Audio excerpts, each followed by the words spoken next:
E ele se converteu, tem sido uma bênção lá na igreja dele, tem andado a passos bem largos, né? E Deus tem abençoado a vida dele, se casou, enfim. Feliz por ele. E ele postou uma frase que essa semana é uma coisa tão simples, mas nunca me gerou tanta crise, né? Uma coisinha simples, eu não compartilhei nem com a minha esposa, porque foi algo que, uma coisa tão simples, mas depois começou a falar. E essa frase foi o seguinte que ele postou: só se atira pedra em árvore que dá fruto. Repete para o seu irmão aí que está do lado, para ele captar essa mensagem. Fala: só se atira pedra em árvore que dá fruto. Eu vou falar sobre um pouquinho disso daí que Deus me incomodou. Não me incomodou não, foi uma palavra tão gostosa. Doeu um pouquinho, mas é tão gostosa quando a gente ouve do Senhor, né? E isso daí foi mexendo. Eu falei: mas Senhor, onde o Senhor quer me levar? Né? Já me deu um título, me causou um impacto essa frase. E eu fui numa praia lá no litoral norte. Eu estava passando entre as casas e eu olhando naturalmente, uma coisa tão simples, besta, né? Eu vi que tinha um coqueiro, né? Tinha várias árvores, várias, mas tinha um coqueiro bonito, né? A minha vontade, depois que essa frase entre mim, eu falei, prestando atenção, passei por outra árvore, não tinha nada. E realmente, deu vontade de pegar uma pedra, tacar para derrubar aquele coco e beber aquela água. E eu falei, é verdade, né? Só se atira pedra em árvore que dá fruto. Tremendo, né? Uma coisa tão simples, às vezes a gente passa desapercebido. Nunca gerou impacto essa frase para a minha vida. O quão Deus me incomodou nela. Eu queria começar a falar dessa frase, vai gerar um contexto, vocês vão conseguir entender. Vamos abrir a Bíblia no livro de Atos dos Apóstolos. Olha quantos S. Capítulo 8. Eu vou ler o 8 e o 9, mas vamos no 8 primeiro, versículo 3.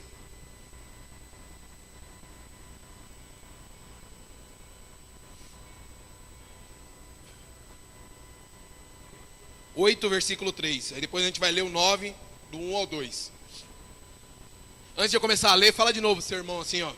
Só se atira pedra em árvore que dá fruto. É para você memorizar essa frase. Vamos lá, no versículo 3 do capítulo 8. Agora falta eu achar. Repete comigo. Saulo. Amém. Versículo 3 diz assim: Saulo, por sua vez, devastava a igreja, indo de casa em casa, arrastava homens e mulheres e os lançava na prisão. Eu dei uma pesquisada, e em outras versões tem que ele prendia, tem outras versões, né, que em cima da palavra lançava. Vamos continuar no 9, 1 e 2, apenas 1 e 2, mas deixa aberto no Atos 9. Vou ler 1 e 2. Meu Deus. Tá pegado, hein? Ó, tem um limãozinho, hein? Vamos lá. Do 9, 1 e 2 só. É isso? Enquanto isso, repete comigo de novo. Saulo ainda respirava ameaças de morte contra os discípulos do Senhor. Dirigindo-se ao sumo sacerdote, pediu-lhe cartas para as sinagogas de Damasco, de maneira que, caso encontrasse ali homens ou mulheres que pertencessem ao caminho, pudesse levá-los presos para Jerusalém. Só até aqui. Então é sobre... Eu acredito que quem nunca leu, pelo menos já ouviu falar de Saulo de Tarsos. E eu fui dar uma explanada sobre Saulo, eu já tive a oportunidade de estudar sobre ele, mas fui dar aquela, né, recapitulada para uma coisinha fresca. E Saulo, ele era um estudioso da época. Ele era um exímio, né? Ele conhecia as escrituras, ele falava com propriedade sobre as leis. E falam que ele era um rapaz novo, então, mas ele tinha muito conhecimento, era um homem que se aplicava. Era um homem que se aplicava e ao mesmo tempo no seu coração entrou ódio, entrou rancor, entrou tudo aquilo que, né, para perseguição. Ele virou um perseguidor da igreja de Cristo. E tanto que no capítulo 8, versículo 3, no capítulo 9, versículo 1 e 2, fala nitidamente da perseguição dele. A sua vida, ele não media esforços, não media força. Para ele prestar se matar, ele ia matar. para satisfazer essa perseguição que tinha no seu coração contra a igreja de Cristo. A gente vai falar sobre o contexto de novo, e no livro, na passagem do capítulo 8, fala até de Estevão, que foi morto, e Paulo consentiu. Ele estava ali, eu acredito que ele permitiu a morte de Estevão. E ele, por esse rancor, esse ódio, por esse coração que se fechou, ele virou o maior perseguidor da igreja de Cristo. Estamos compreendendo? Eu acredito que quem nunca leu, leia. É muito bom essa história, é muito bom, é algo maravilhoso que traz uma revelação. Mas acredito que todo mundo já ouviu falar. Se não ouviu falar de Saulo, vai ouvir daqui a pouco falar do outro nome que ele começou a usar. Repete para o seu irmão novamente: só se atira pedra em árvore que dá fruto. Deixa eu só arrumar aqui. Vamos continuar lendo? Do capítulo 9, do versículo agora 3, a gente vai ler até o 22.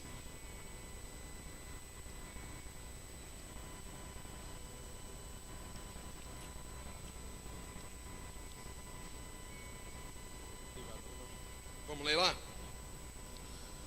Versículo 3. Em sua viagem, quando se aproximava de Damasco, de repente brilhou ao seu redor uma luz vinda do céu. Ele caiu por terra e ouviu uma voz que lhe dizia, repete comigo 2 vezes: Saulo, Saulo. Amém. Por que você me persegues? Saulo perguntou: quem és tu, Senhor? E ele respondeu: eu sou Jesus, a quem você persegue. Levanta-se, entra na cidade.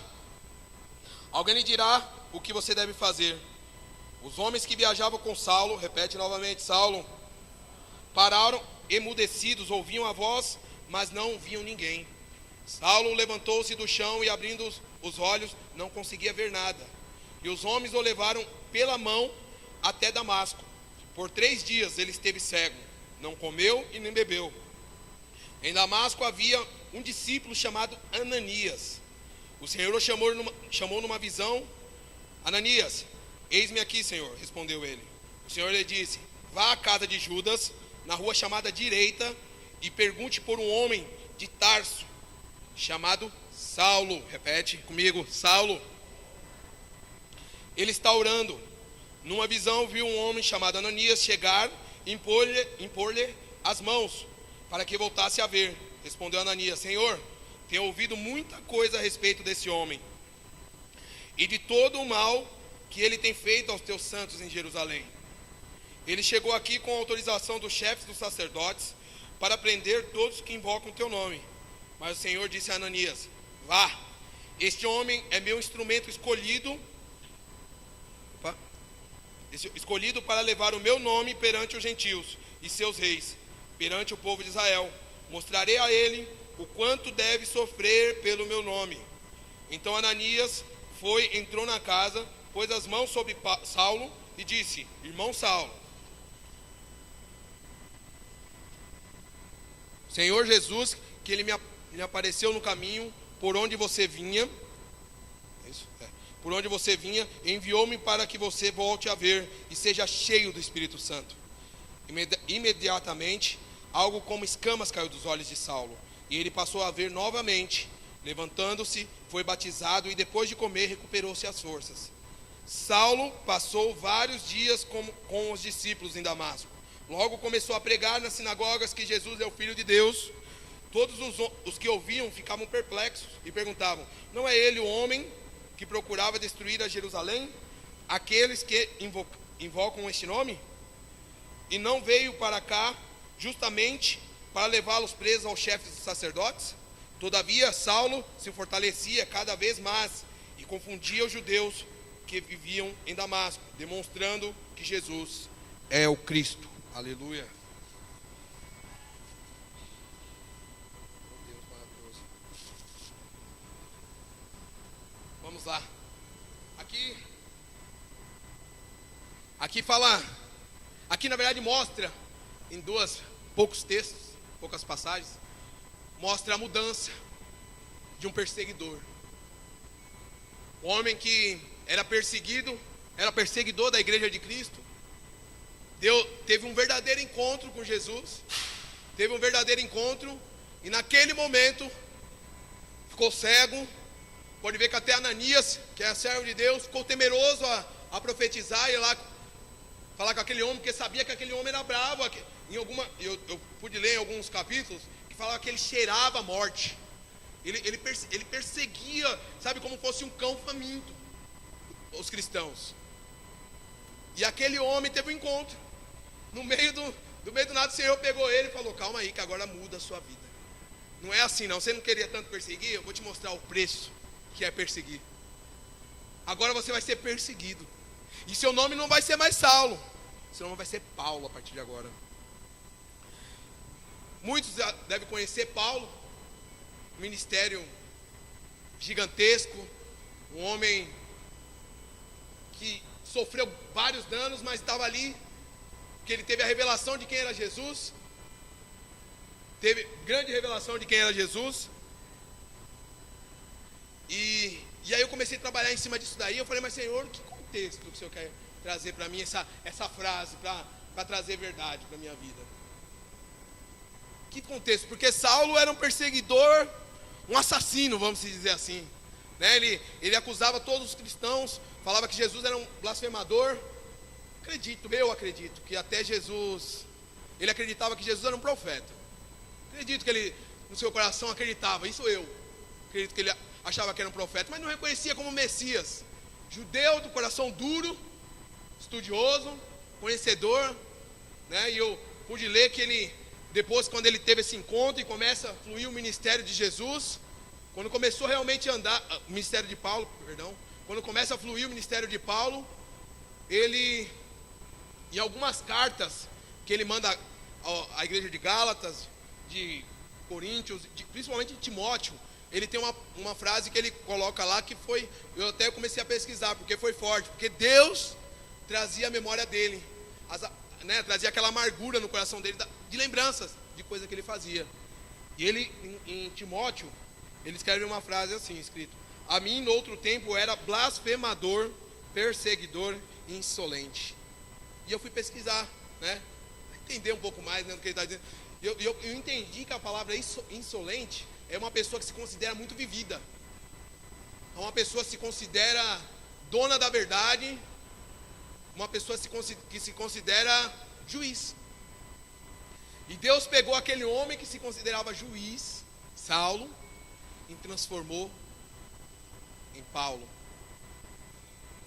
E tudo mudou aquele encontro. E aquele encontro me trouxe para a realidade de hoje. É como fosse igual a mim, a você, quando o Senhor encontra. O que aconteceu naquele momento foi que Saulo morreu para Paulo nascer. Saulo teve que morrer para Paulo nascer. De perseguidor, virou um homem a ser perseguido. Aquilo que ele acreditava, ele matava as pessoas porque ele acreditava que eles estavam blasfemando. Outro tempo já não era mais isso. Ele acreditava que Jesus era Cristo. E se fosse preciso, ele morreria por aquela verdade. Fala para o seu irmão: só se atira pedra em árvore que dá fruto. Na física diz que 2 corpos não podem ocupar um lugar. Imagina se for 2, igual eu, né? Aí não tem jeito mesmo, né? Mas 2 corpos não podem ocupar o mesmo lugar. E eu consegui entender que para Paulo nascer, para Paulo ser frutífero, Saulo teve que morrer. Saulo teve que morrer para Paulo nascer. Uma coisa simples, né? E eu comecei a falar: mas Senhor, ele falou: mas Saulo é você. O perseguidor da igreja de Cristo, Saulo, está aí escondido dentro de você. E aí ele começou a falar comigo, ele falou: você vai falar desse jeito. Saulo, não é quando você está andando na rua, talvez, hoje a gente vive um evangelho aberto, fácil, a gente tem o evangelismo lá na Avenida 1 é fácil, a gente entrega em outras cidades, outros países não pode fazer isso. Tem muitos Saulos, né? E temos liberdade e não fazemos aqui, né? Somos relaxados com a obra de Deus. E Deus falou: mas Saulo tem perseguido você não tem visto, mas tem perseguido. Você, fala para o seu irmão: você é uma árvore frutífera. Pode falar com seu irmão com toda a convicção: você é uma árvore frutífera. Pode falar com toda a convicção, porque o Senhor ministrou no meu coração isso aí. Falou: cada um é uma árvore frutífera. Só que acontece, essa árvore, para ela frutificar, para ela fluir, Saulo tem que morrer. Mas você fala: Cris, mas eu não sou perseguido, talvez na minha escola, tem algumas gozações de alguns amigos, no meu trabalho, não sei. Mas isso não é. Saulo, muitas vezes, é quando estamos botando barreiras. Esse final do ano, eu não passei na igreja, eu passei com a família da minha esposa, a gente já tinha combinado. E bem na virada, todo mundo se cumprimentando, e naquele momento, eu abracei minha esposa, abracei todo mundo, mas fiz uma oração, eu e Deus, sem hipocrisia nenhuma, não pedi nada a Deus. Assim, não quero dinheiro, não pedi nada bem material, só tive uma coisa no meu coração, que Deus me trouxe, acredito que foi Ele que me trouxe. Falei: Senhor, nesse ano que começa, eu só quero cumprir a Tua vontade. Eu falei: Senhor, não me deixa fugir daquilo que o Senhor tem para a minha vida. Foi o único desejo que eu tive no meu coração. Não pedi por nada, Senhor que sonda e conhece.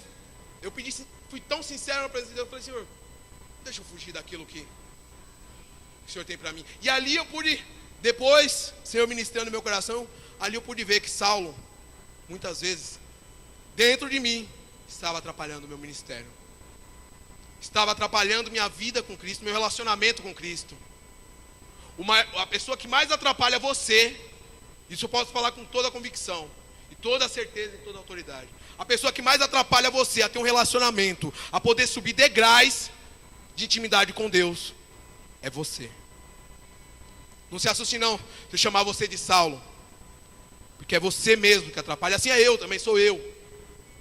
E Deus tem ministrado no meu coração que Saulo tem que sair dessa vida. Primeiro domingo do ano, e eu falei: mas Senhor, Ele falou: não, essa palavra é boa. Ele falou: essa palavra é de motivação. Essa palavra é para gerar realmente uma crise nas pessoas. Essa palavra é para dar um impulso para elas poderem entender que esse é um ano novo. Eis que tudo que era velho se fez novo. E Deus vai fazer novo nesse ano na nossa vida. Deixa eu tomar uma aguinha primeiro.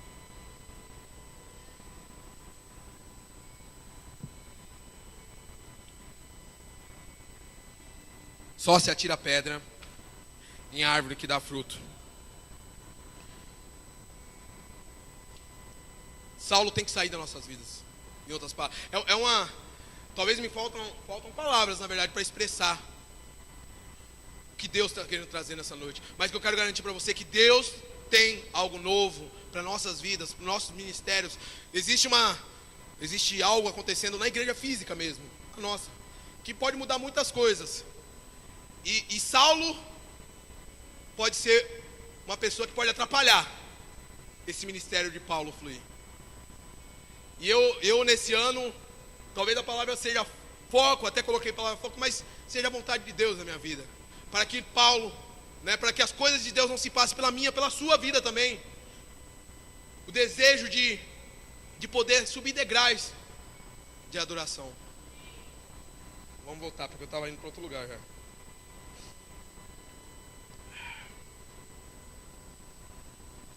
O Senhor ministrou também fortemente sobre Saulo passar despercebido em nossas vidas. Muitas vezes colocamos altares de tempo, altares família em nossa vida, que na verdade são bloqueios, que Saulo ele perseguia, ele bloqueava o ministério de próprio Paulo fluir. E no final do ano, para quem não sabe, eu trabalho com comércio, creio que a grande maioria sabe, e é muito pesado, não é tão pesado braçal, não é, mas emocional, você tem que vender, é um mês curto, a carga horária é um pouco puxada, a gente tinha um projeto evangelístico também acontecendo, e eu cheguei num momento que eu estava estressado. Eu tive um papo com o pastor Bruno, foi um papo muito bom, mas muito bom mesmo ali, ele teve uma conversa, e eu falei: Bruno, tá difícil, cara, tô cansado, tô estressado, minha vontade é sair do trabalho e ir para casa, tô precisando de uma folga, tô precisando sumir, entre aspas, né? E foi um papo muito bom, foi muito bom mesmo, né? E aquela hora fluiu, né? Nasceu vida, mas nasceu mais vida agora nessas férias, nessas pequenas férias, que eu ainda vou desfrutar mais um pouquinho ainda. Mas nessa pequena semana de intervalo, calma aí, irmãos, calor demais. Vou fechar a Bíblia aqui. Nessa semana de intervalo, eu pude ver. Eu fiquei uma semana sem trabalhar, uma semana, enfim, com as coisas de Deus, né? Então assim, eu fiquei sem calendário, né? Minha agenda ficou livre, totalmente livre. Minha agenda ficou totalmente livre. E eu pude ver que, mesmo assim, eu voltei, emocionalmente assim, eu voltei bem. Mas o corpo continua cansado ainda. Porque você vai pra praia, você passeia, enfim, você volta cansado também. E Deus ministrou no meu coração, daquele papo que eu falava, conversei com o pastor sobre cansado, né, tudo. E Deus estava me forjando, até mesmo foi em cima dessa pregação, dessa palavra que Deus me deu, o Senhor estava me forjando a ter um tempo novo com Ele. Que na verdade eu não precisava de tempo para mim. Porque às vezes a gente acha que precisa de tempo para a gente, não. Precisa de tempo com Deus. Precisava de tempo com Deus. E aí foi o que caiu no meu coração. Porque Deus falou assim, o que você precisa não é férias. O que você teve agora e não mudou. O que você precisa é um tempo de qualidade. Ele falava, Cris, Saulo vai sair da tua vida. Mas para Saulo sair da tua vida, que na verdade assim, tudo que era velho se fez novo, se tornar realidade, você tem que dar espaço para o ministério. Por exemplo, Paulo fluir. Talvez o meu ministério, o seu ministério não seja gigantesco, como o de Paulo, né? Que seja um ministério pequeno, mas seja feita primeiramente a vontade de Deus. Eu queria te convidar todo mundo a ficar de pé, uma palavra rápida, mas eu queria trazer essa mensagem que era uma palavra simples, né? Na verdade, tudo aquilo que o Senhor já tinha ministrado, a gente sobe no púlpito, muitas coisas fogem, as palavras fogem, né? Mas amém, Deus sabe todas as coisas. Eu queria que você fechasse seus olhos. Eu não vou fazer apelo, eu não vou pedir para ninguém botar a mão em ninguém, mas eu queria que você fechasse seus olhos nesse ano que se inicia. Você fizesse uma reflexão, uma autoanálise, você pudesse identificar qual área da sua vida Saulo tem sido maior. Se é o seu trabalho, que tem atrapalhado o seu fluir com Deus, se é o seu namoro, se é sua família, que você tem colocado. Eu quero que vocês me entendam, não que família não é importante, mas você não pode colocar sua família acima de Deus. Eu queria que você fechasse seus olhos, fizesse uma autoanálise, que o Senhor venha falar com cada coração, cada vida, nesta noite, que a gente possamos pegar essa palavra ser uma palavra de impulso, seja uma palavra realmente que possa nos levar a degraus maiores. Paulo tem que fluir na minha vida e na sua vida. Paulo tem que ser realidade. Tem que ser realidade na nossa vida. Feche seus olhos. Senhor meu Deus e meu Pai, oh Deus, em nome de Jesus, Pai, te agradecemos, Pai, porque o Senhor é maravilhoso, o Senhor é bondoso, o Senhor é amável. Agradecemos, Senhor, porque vemos o Teu afago em nossas vidas, Pai. Vemos o Teu carinho, o Teu mimo conosco, Pai. Espírito Santo de Deus, fala com cada vida nesta noite, Pai. Oh Deus, que possamos entender, Pai, que nada pode nos separar do Senhor. Que nada pode ser mais importante, Pai, que a Tua vida em nós, Pai. Oh Deus, que nossos degraus, nossas dificuldades, Senhor, venha cair por terra, Pai. Oh Pai, que os Saulos, Pai, que tem andado escondido em nossas vidas, Pai, venha cair por terra, Pai. Porque não é maior, Pai, o vaso do que o oleiro, Pai. Sejamos perseguidos mesmo, Pai. Não para ter medo, mas sim por honra e glória do Teu nome, Pai. Porque queremos ser frutíferos, Senhor. Essa é a palavra, queremos ser frutíferos, Senhor. E para possamos frutificar, Pai, a vida de Paulo, Pai, o Saulo antigo tem que sair das nossas vidas, Senhor. Oh Deus, que não seja apenas uma frase simples, mas seja uma realidade, Pai. Seja um desejo do nosso coração, Senhor. Que possamos ser frutíferos, Senhor. Frutífero em tudo, Pai. Em todas as áreas, Senhor Jesus. Oh Deus, em nome de Jesus, eu te agradeço, Pai, pela Tua palavra, Senhor. Eu te agradeço, Pai, porque eu creio que o Senhor já se fez presente aqui desde a abertura, Pai. E tem falado conosco, Pai. Move mesmo, Pai, todas as águas paradas, Senhor. Pai, todas as águas, Pai, que estão paradas em nossas vidas, todas as áreas, Pai, sejam movimentadas, Pai. Que venham fluir, Pai. Fluir do Senhor. No nome de Jesus, Pai, que eu te agradeço, porque o Senhor é bom, é fiel e é amável. Em nome de Jesus.